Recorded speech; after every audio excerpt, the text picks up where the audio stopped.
Our next panel is the Haven Arts panel that are going to be discussing psychedelics and creativity. Now, some of you met Psanctum's poet laureate earlier, the poet Morgan Paige, just this morning with her poem. And I just wanted to say again, she is not just an insightful wordsmith, she is a multimedia artist, author, and percussionist. Her first chapbook, Lick the Psychic, is a poetic traversal that explores femininity, self-transformation, and the life-death-life cycle.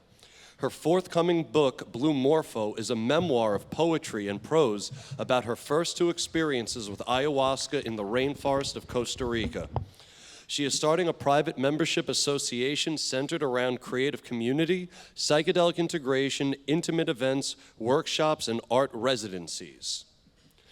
Justin Potts is a multidisciplinary artist based in Portland, Oregon.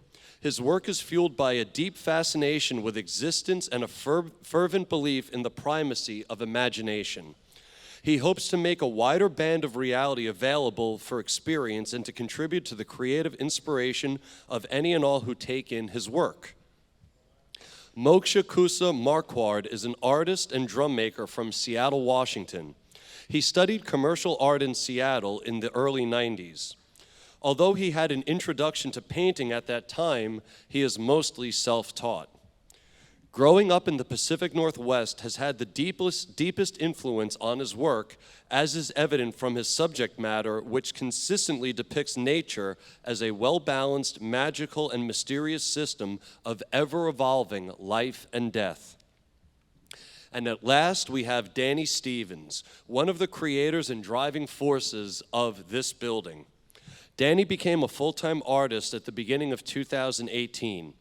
He wanted to live a creative life through painting, art education, and a love for community building. The result was the Haven, an art and healing center, yes, an art and healing center with studios, a gallery, an event space, and an assortment of other elements of the psychedelic renaissance, including assisted therapies, healing arts, massage, combo, and Reiki. The Haven aims to provide the same transformative experiences of festival culture to the residents of the urban environment. Please give it up for my dear friends of the Haven Arts panel. Okay, so I think the first question on everyone's mind, but maybe I'm just projecting, is can each of you speak to how psychedelics have been a part of your creative and artistic journeys, please? How does that play a role? I'll start, and first off, I want to say it's an honor to be on this panel with these gentlemen. Thank you so much for having us. To me, and for my journey, I've been working with cannabis and mushrooms for about 20 years now. And so the creative process and psychedelics is inextricably linked. It has helped me stay open-minded, experimental, enjoy with my art, and pushing past self-imposed limitations left and right. So that is, how the journey continues. Yeah, psychedelics were really the only thing that was like strong enough to break me out of such a structured and like dogmatic like upbringing. Like I was from Mississippi and I was really conservative Christian, played like college football. And my third year, I took mushrooms and acid within a week apart of each other and just like stopped caring about football and took art like way more seriously, and that just kind of kick-started this like dark night soul awakening to like find that art was, that should have been the focus the whole time. Yeah. Yes. Hello. Similar story for me too, I guess.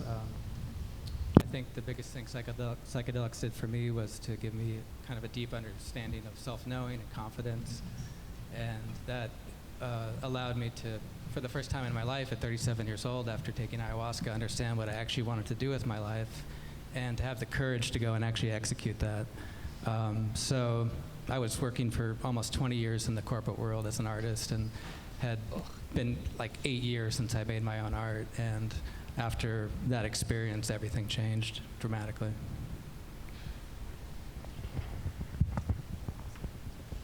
For me, my first experiences were really with mushrooms, and at the time, I'd really kind of come up. I hadn't taken anything at all until I was in my early 20s, and I sort of came up with this idea that psychedelics and drugs in general might be considered hedonistic.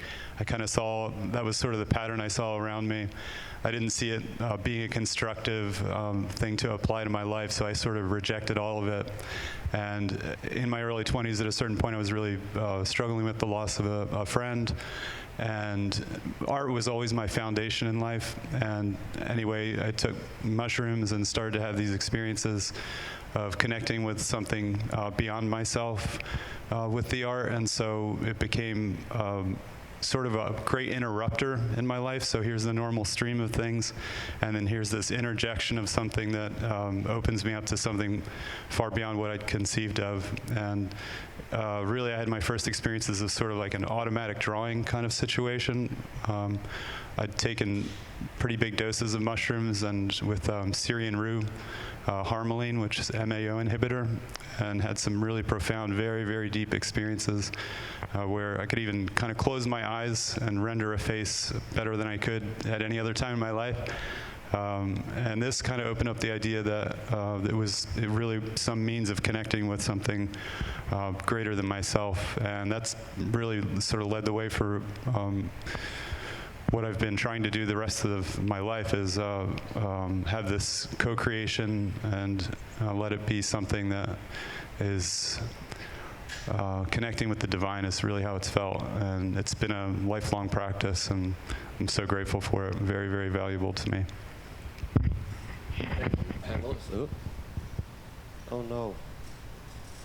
Check, check. Oh, there it is. I'm back. Thank you all. We're all very fortunate to have this community, and sometimes we have discussions about the collective versus the individual. But really, when we think about it, the community is made up of nothing but individuals. That's what makes up the whole thing. So what can be done in the structures of community to foster these creative potentials? And perhaps more importantly, what is the balance we need to strike between the sovereignty of the individual and their role in the larger collective? So I think, first and foremost, it's to continue to be in health and to be grounded in yourself and to get to know yourself deeply, which psychedelics really helps with.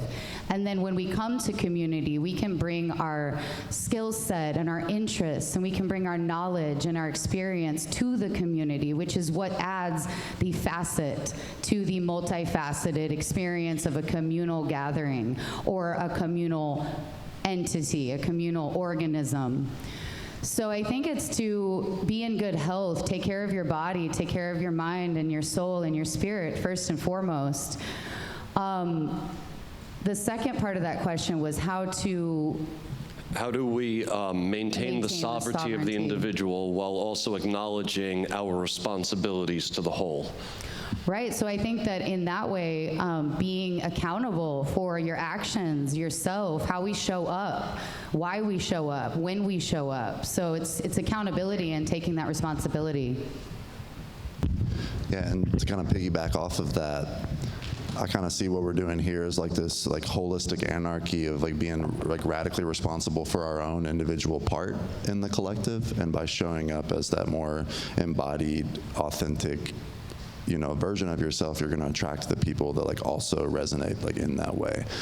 And then like in the structure of the community, like I see the structure as like the divine, like masculine, like container for like the feminine to express itself, which is like that like novelty and like creative expression, and like as long as you like build that structure strong and firm that leaves room for that expression, then like it can like burn longer. And so like radical self-responsibility while also like maintaining a structure that doesn't dampen like the creative spirit.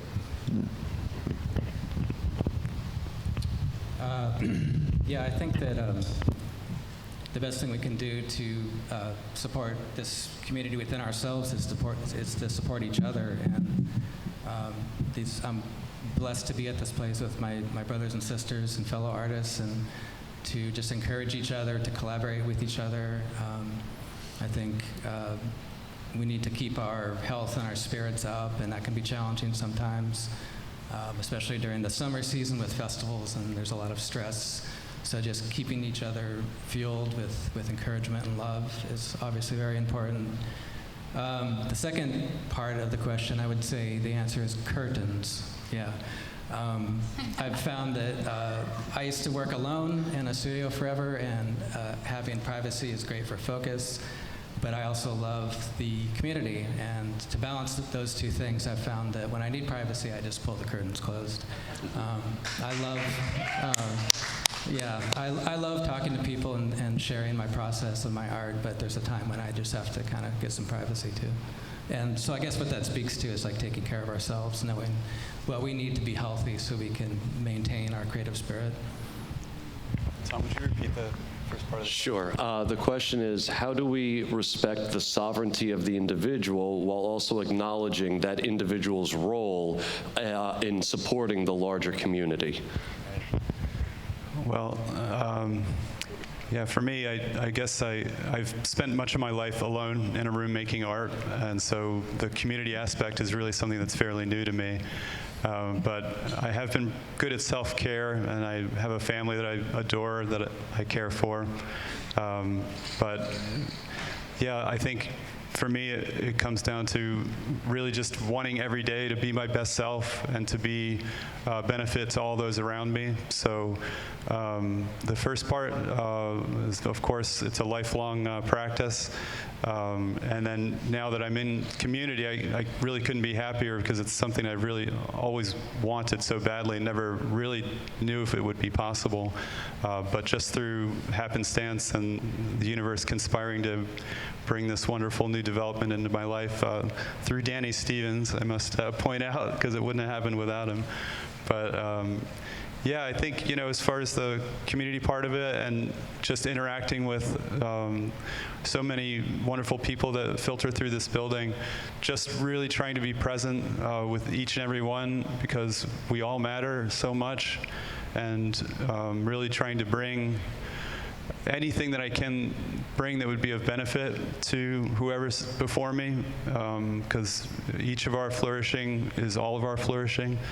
And so, yeah, it's still a work in progress, but I'm so happy to have the occasion to be able to practice it.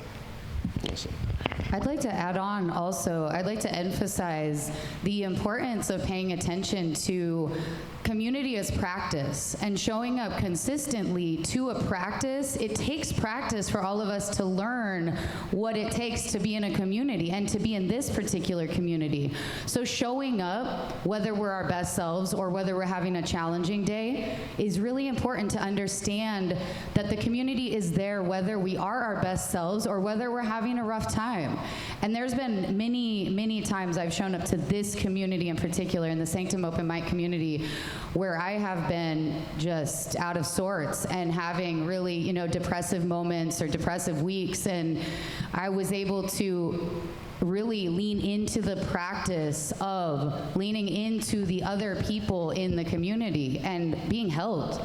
And so I just want to emphasize that it's about showing up and taking responsibility for your health, but also still showing up when you're not your best self. So.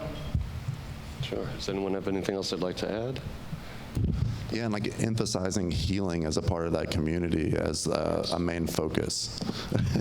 And like a part of our ethos here is that like if you focus on healing and the community, like you're getting down to the root issues, and that's a byproduct of that is that you make more art. So like we're not focused here on making art. Like we show up here for each other. If I show up in pain, somebody's having a bad day, well, that's the work today. And like sometimes putting aside your own individual thing. And I've found, at least in my own, the more I focus on like sweeping the floor and stuff here, the more random mural gigs and stuff find me. The more I focus on my individual art path, the harder it becomes. And like so it's like this reverse like, I don't know the word for it, wordsmith. Well, I mean, the word that was coming to mind just now is transmutation. It's like transmuting that energy of somebody having a bad day and then putting it into helping that person or putting it into art, and then that energy that you're putting out to support others will come back to you in return. So it's a reciprocity of energy, but it's also transmutation in a lot of ways. Yeah. And increasing the field of belief of the community that you're in too. Like, they say like the weakest link is, your strongest your weakest link. Like, you're bringing everybody up together, increasing the field of belief. So like in a hermetic sense or whatever, like if the potency of the belief of the community you're in pushes the whole thing forward. Sure. Yeah. So in a sense, it could almost be like, and this is kind of piggybacking off of what you said, sometimes you show up here and the art is the canvas that's in front of you that you're working on. Other times I've been here and not having a really good day, and suddenly I was the canvas that you were painting on to make me feel better. And I guess maybe that, I think you hit upon that individual sovereignty and community within that. Yeah, just showing up for where inspiration is pulling you. Sometimes it's to write emails, sometimes it's to paint, write, sometimes it's to help your brother or sister. Give me a back rub or something. Yeah, come, let's go. I do, that's true. So, as I think we're all very much aware, there are very powerful and malicious forces at work trying to divide all of us. Government, big tech, media, Hollywood, all of it, putting out these divisive narratives, just trying to keep us separate. Now, I see it as the same old game of divide and conquer, from the people at the top keeping us squabbling at each other's throats while they just collect more power and money. So, in these divisive and confusing times, how do we actually maintain a healthy and respectful ecosystem within creative community, but also across different cultures? Across people that maybe are into one thing, we're into another. They have their strong community, we have ours. How do we make sure that we do not see each other? We're not otherizing each other the way that these powerful and malicious forces are working to try to divide us? How do we overcome that? Or stay strong against it? I think first, taking responsibility for the role that you play in that division. And I think even the whole conversation can feel dualistic around it. But like ultimately, like I think that's what's happening. And it's first to like set a stage that we know that there are very real injustices going on and there's very real things to talk about. But in my opinion, our compassion has been hijacked and weaponized against us. And it's to slow progress, in my opinion. And I think that the values and ethos of the community kind of set the foundation for it, and we set like a framework here where you express how you feel, freely, and we broaden the topic of diversity to also include perspectives and ideas and creative practices and disciplines, and just like hold a space for everybody in that, and to meet everybody like where they're at there, while also creating systems and structures and committees where if things like become hairy, like what container do we have to help like navigate that. So like here we have a conflict resolution and mediation team that if you have an issue with somebody in the community, you can have a container that's loving to talk that out. Or in accusations of like cultural sensitivities, we have 2 indigenous elders that will consult, so that there's a remedy for that, so. Yeah, I think it's just being mindful of it and aware of it, but not letting that dictate how you move and how you express. And I'd say yes, I love all of those. And on that same note is stay focused, keep the conversation flowing, and put it into art. I mean, there can be great conversations that happen even between 2 communities that may see things differently or through different lenses or have different backgrounds or experiences. There can be beautiful conversations that take place in the art. So I can write a poem and Jazz can write a poem and we can be in conversation and we can bring it to an open mic and we can perform it and we can keep the conversation going through the art. Art is a bridge and art brings us together, whether we're having the direct conversation or it's an ancillary kind of artistic creative expression. So stay focused in your practice and keep the conversation going, and always lean into the expression. Yeah, my answer to everything is just to paint, basically. I mean, I've learned so much from the process of the creative process in painting, and I don't want to get caught up in fear and anger and despair. And I mean, this extends beyond the creative community. It's just how I want to deal with everybody, and stay open-hearted, open-minded, and stay, you know, stay positive, even when that may seem ridiculous. Because I'm going to enjoy life now while I can. I'm going to paint. I'm going to hopefully inspire other people to maybe pick up painting or do something creative. And that's the best I can do. So I think that answers that. I think that, you know, in times when things ratchet up on one end, it's obvious all around, there are these divisive forces. At the same time, I think there's an equal and opposite happening in the positive direction, which is evidenced, you know, by this conference for one small thing.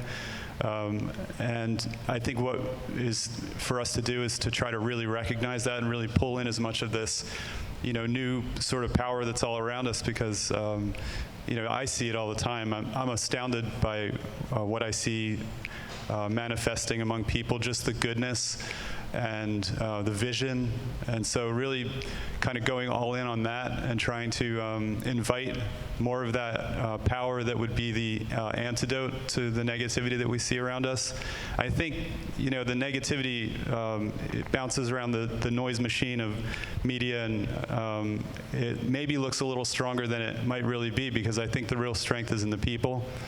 And so much of that remains untapped. So we don't really know what we're really capable of and what coming together can really mean. And I think that we're sort of in the process of discovering that.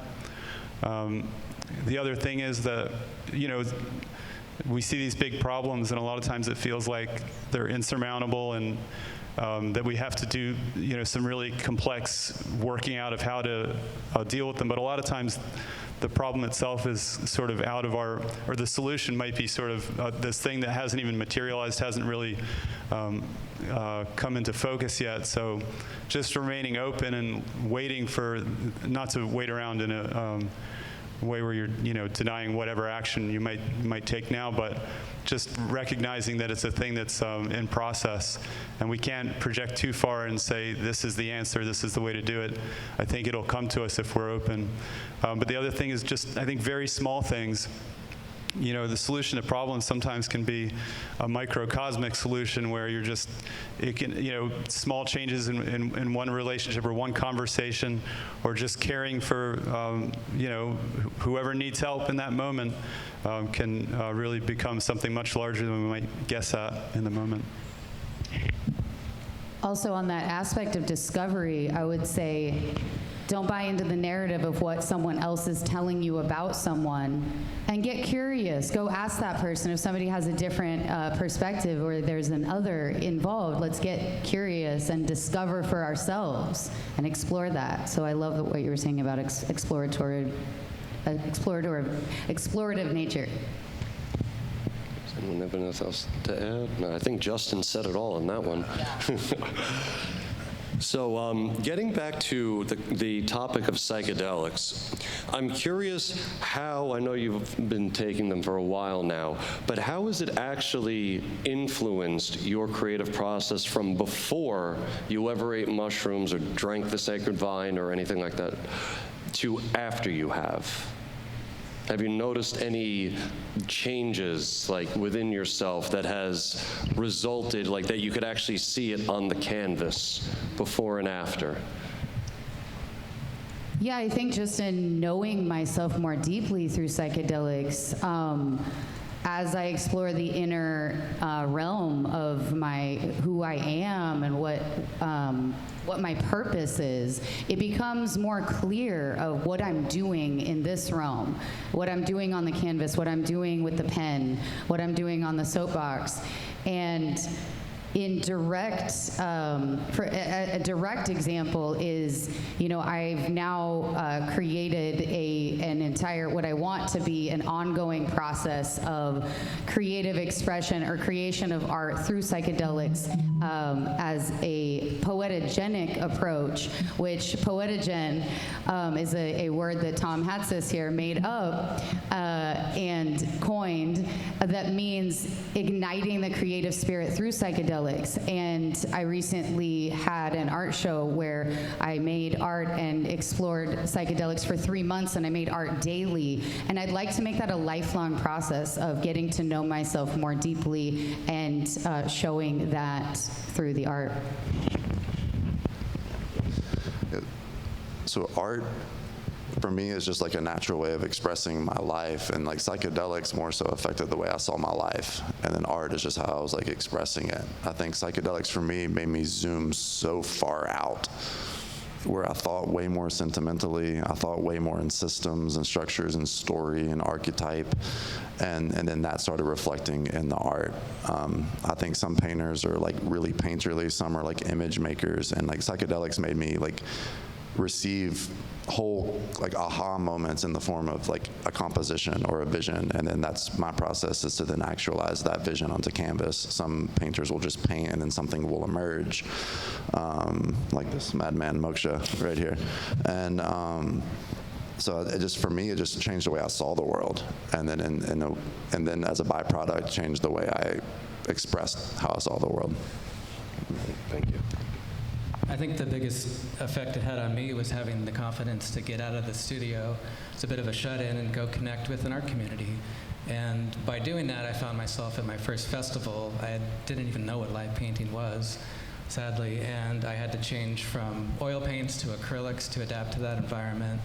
And I'm going from a slow, careful, meticulous oil painter that was afraid of anybody seeing the ugly phase to starting with a blank canvas and revealing everything in front of 1,000 people. So, and in that is where the most dramatic change came from, because I had to kind of reinvent myself, and I found that the old, slow, meticulous painting was painful, and I always knew that, but I didn't know.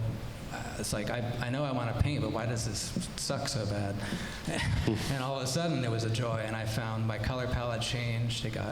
Went from earth tones to magenta and bright blues, and my subject matter became more lively, and the paintings became more full of energy and movement, and yeah, it lit me up completely. I owe everything to, well, not everything, but anyway, yeah. For me, even before psychedelics, I think the real power of art is tapping into the imagination. I think we're sort of steered away from the imagination when you're a child, especially if you're a child that doesn't have a rigorous set schedule. You've got these moments where you can just drift and really get into the imaginal space, get into your daydreams. And of course, certainly in our culture, there's this bias against that. You're a daydreamer, you've got to, get serious and take care of business and this kind of thing. But I think there's so much power in the imaginal. And for me, so that I tapped into that just through art, pre-psychedelics, but with psychedelics, it just became this sort of ongoing unfolding of the new, and recognizing time and time and time again that there's not really an end point, just as in our lives, we're ever new, we're ever unfolding. And psychedelics have been an incredible teacher in that way, because that's exactly what happens is when you open yourself up and you show up to create, you really never know where it's going to go. And that's beautiful, because it points to the same thing of like problems in this world. What can be is a lot more than we might guess at. Because it's not fixed. I'd like to add on, because these guys just spark so many things as you're speaking. It's just sparking things. And to speak on Moksha's, confidence building, like pre-psychedelics, lack of confidence, post-psychedelics, more confidence. For me, it was pre-psychedelics, perfectionism, post-psychedelics, and with psychedelics, fluidity, flow. Pre-psychedelics, it was closed off, isolated. Post-psychedelics and with psychedelics is open and having a conversation and experimental, trying new things. Things change change daily when I'm working with cannabis or mushrooms. But also, simultaneously with psychedelics, I've now discovered the ability to attune to messages that would like to come from other realms, potentially, or, messages, I don't know, if you call it channeling or what, but I will smoke cannabis and certain things will come through, and it's not me. And so that capacity to tap in or attune to other energies in this world or in other realms is accessible through cannabis, accessible through and with mushrooms and ayahuasca and whatever you choose to work with. Yeah, and psychedelics and the creative process alone individually are probably one of the closest ways you can like touch that other thing. Like, where does an idea come from? And you start like pontificating on that, like where does that come from? Where does synchronicity come from? And then you add psychedelics, it just completely, everything's out the window. But it's such an isolating experience and so fringe, especially like I'm from Mississippi, and like to engage in psychedelics is, it's like I'm a hellion, so then I start trying to find the people around me so that I can like validate my experience. And then so I think my use in psychedelics also pushed me more into this community, because I was like seeking to not feel alienated for something that felt so real and so pure and so beautiful to me. And then I start finding other people where I'm like, you seem sane and you're having this experience. And then here we are. There's a plate of joints there, and yeah.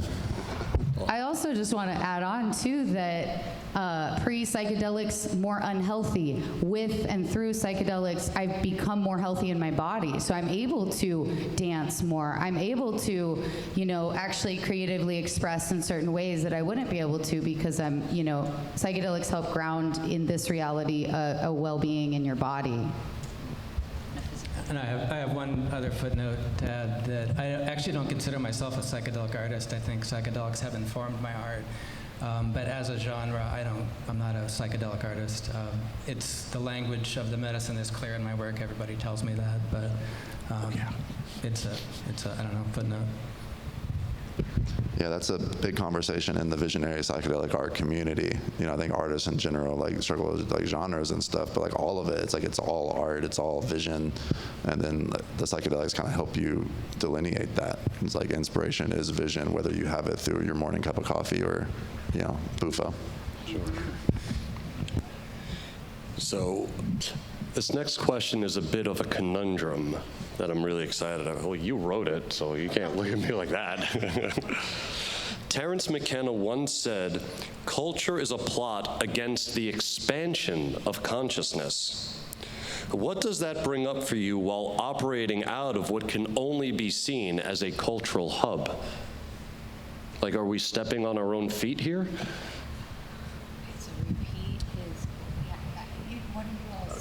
I'll start, I guess. I actually don't like that statement. I don't agree with it. I think that what we're doing here together, us artists coming together, the culture we create is a byproduct of us just being ourselves. And I think maybe what Terence meant by that was that culture, and especially traditions, can allow us to sort of put on autopilot and not think for ourselves. Perhaps that's what he meant. But we don't have like a strong governing system here at the Haven. And so I think what we're creating is a beautiful culture that is free of BS.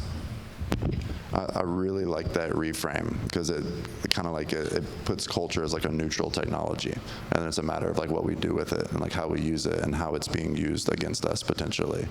And that dramatically changed the way I see that statement. I've said that statement for way too many years to not think of it that way. And I think what culture is just a natural byproduct, and we're creating a container for that to be like unfiltered. And there are very real things in society and culture that you should like maybe consider when expressing yourself.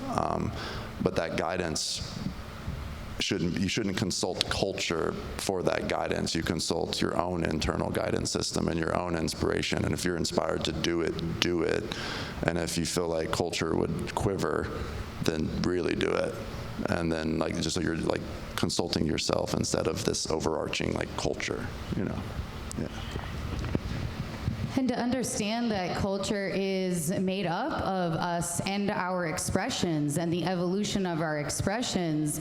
Within a culture or a cultural hub, we can get into more narrow-minded ways of thinking. I do think that that is something to note here, that as we look around and we reflect the same ideas or the same ways of thinking about things, we can get into patterns that are not as experimental or open or conducive to culture evolving over time within community.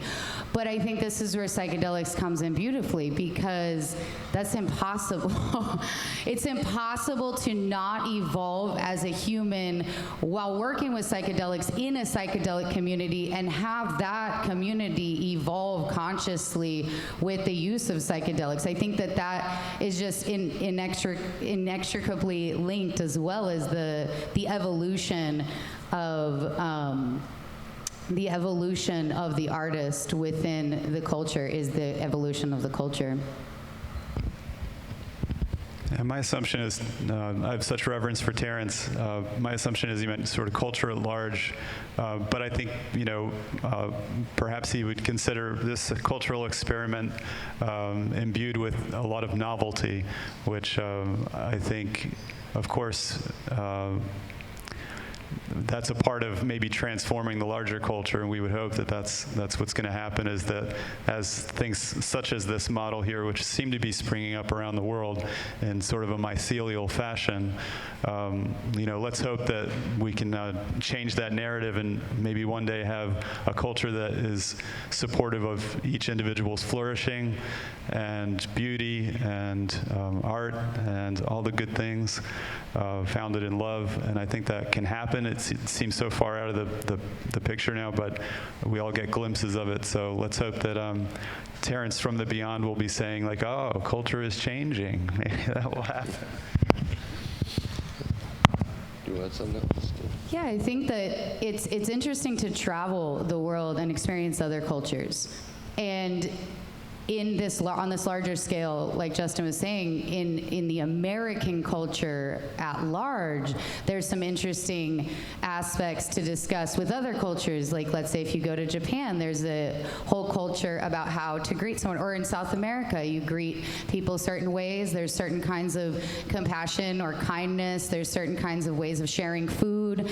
And I think we have gotten separated in our culture from an individualistic standpoint from how we share food, how we share ideas, how we discuss things. And I think that we're experiencing a resurgence because of psychedelics, because psychedelics brings us closer to nature and our natural state. And something we're doing up at Wooden Bridge up in Kalama is we are reconnecting with nature. We're helping people reconnect with nature by coming there, which helps us reconnect with our ways of being that are innate in us, that are communal, because we are communal. We are not meant to live in a house in an urban area and not know our neighbor.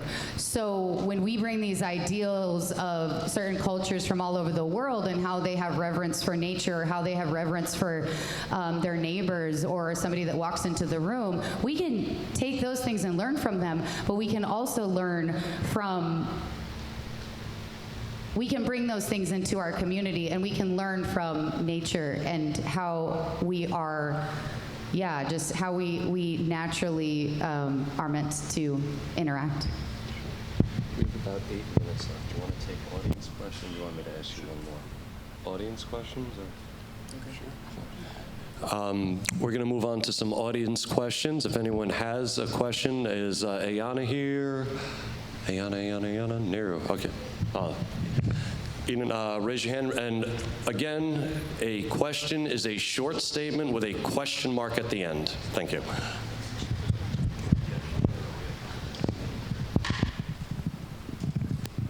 Hi. I just want to say, first of all, thank you guys for being here and talking about your art. It means a lot to be able to be here and see this happen. I just wanted to ask, I'm sure some of you, or maybe all of you, or maybe none of you, make a living off of your art, and I wondered how, like, the pressure of that affects your creative process. Like, if that's something that you're thinking about, or if it just affects you at all, like just the pressure of like needing to make art to survive, or etc. First off, you cut so deep so quick. That's like the root of all of our anguish. I'm speaking for myself. I think pressure is really important. I think pressure drives a lot of creation and novelty. And like in my own personal creative practice, it's always scraping sometimes. There's like times of abundance and times of like scarcity. But in the times of scarcity, new novel solutions come up that I never would have thought of before, whether it's some weird payment plan or referral program so my homies can get a kickback if they find me a mural or something like these things come up because of the pressure. You know, like having a daughter is like why I'm a full-time artist, because it pushed me to have to make that decision. You know, so I think if properly worked with, pressure is really good. Yeah, it doesn't always mean that you're eating lavishly, but it's a life. It's good. Yeah. So to me, I did want to actually speak on that as well, if that's okay. So to me, I am an entrepreneur. I've started multiple businesses, more than I want to even admit, because a lot of them didn't do financially well. 2 of them did okay, and I was able to make a living. But to me, the creation of business is art, and how we look at the value of what we do is actually what is needed here. The value of being happy, doing what you love, around people you love, is priceless. We do need to make the ends meet as well, but a teacher of mine, Carol Sanford, says if you do what you love and you do it from your essence, the money will come and abundance will flow, and it just may take some time.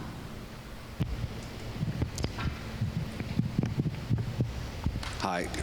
Considering McKenna's stoned ape theory and how psychedelics were so beneficial for humanity's community and for their art, what do you think is sustaining this community? What are we hunting for that you guys are providing, just like the old cave paintings?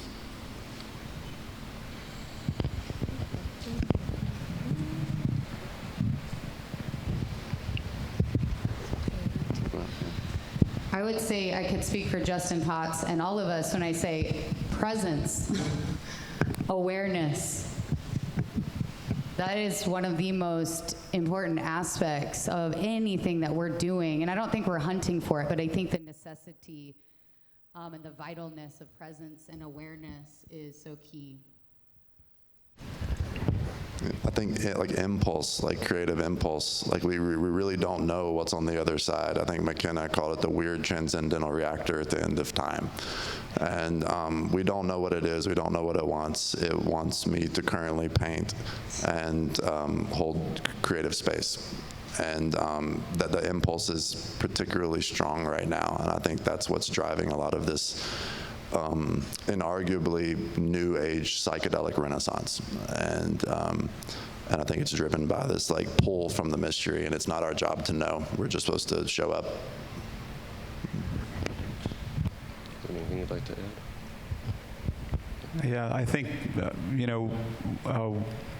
I guess I didn't know what I was hunting for, but getting involved in this place has just been beyond what I could have conceived of.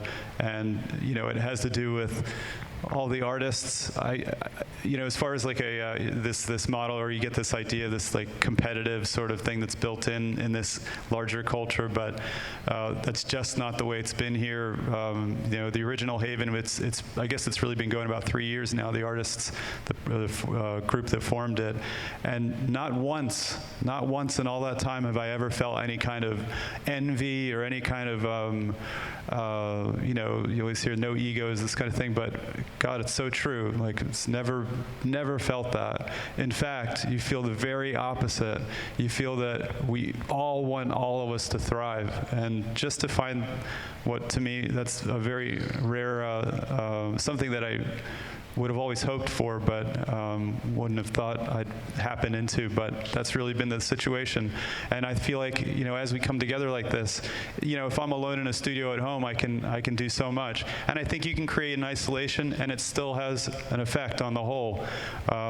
There is no separation. But when we do it in a group like this, I think we're starting to turn these much bigger gears that are creating ripple effects that we, can't guess at. But just to be a part of it has been such an honor and a pleasure, and yeah, so that's where we're at. And I was just going to echo what you guys said and say that I admit that I have actually no idea what's going on, but I've learned to accept the mystery.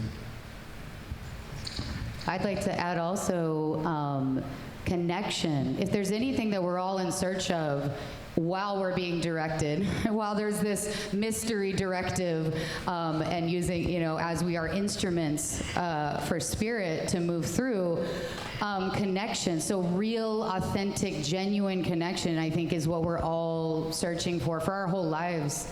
We want it from our families and need it, and then we're out here in the world and we're like, this is what we're looking for, is real, genuine, authentic connection. All right, I want to say thank you so much to the Haven Art Panel for showing up and doing the work every single day. Love you guys.